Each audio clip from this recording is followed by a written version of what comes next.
السلام علیکم ناظرین، آپ دیکھ رہے ہیں اردو نیوز ٹی وی اور اب تک کی بریکنگ نیوز کے ساتھ میں ہوں محسن شہزاد۔ بہت بڑی بریکنگ نیوز، وزیراعظم نے فوج کو ایکشن میں آنے کا حکم دے دیا۔ وزیراعظم نے فوج کو جنگ کے لیے تیار رہنے کا حکم جاری کر دیا۔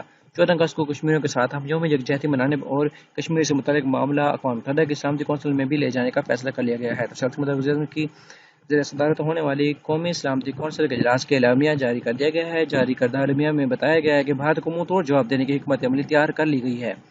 وزیراعظم عمران خان نے فوج کو تیار رہنے کا حکم دیا ہے۔ کشمیر سے متعلق معاملہ اقوام متحدہ کی سلامتی کونسل میں بھی لے جانے کا فیصلہ کیا گیا ہے۔ اجلاس میں کمیٹی نے بھارت کی یک طرفہ اور غیر قانونی کارروائیوں سے پیدا ہونے والی صورتحال کا جائزہ بھی لیا۔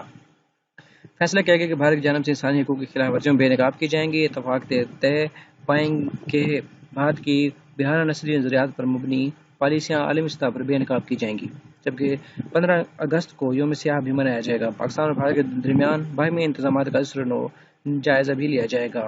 بھارت کے ساتھ تجارتی تعلقات ختم کیے جائیں گے۔ بھارت کے ساتھ سفارتی تعلقات بھی ختم کیے جائیں گے۔ بھارت کے لیے پاکستانی فضائی حدود بند کرنے کے آپشن پر بھی غور ہے۔ واضح ہے کہ اجلاس میں وزیراعظم سمیت army chief, D G, ISI، وفاقی وزراء اور دیگر اہم حکومتی شخصیات نے شرکت کی۔ اگر آپ لوگوں نے ابھی تک اردو نیوز ٹی وی کو سبسکرائب نہیں کیا تو سبسکرائب کیجیے، بیل آئیکن ضرور آن کیجیے، اس سے کیا ہوگا کہ جو بھی نئی آنے والی ویڈیو ہوگی اس کا بذریعہ نوٹیفیکیشن آپ کو اس کی اطلاع ملے گی۔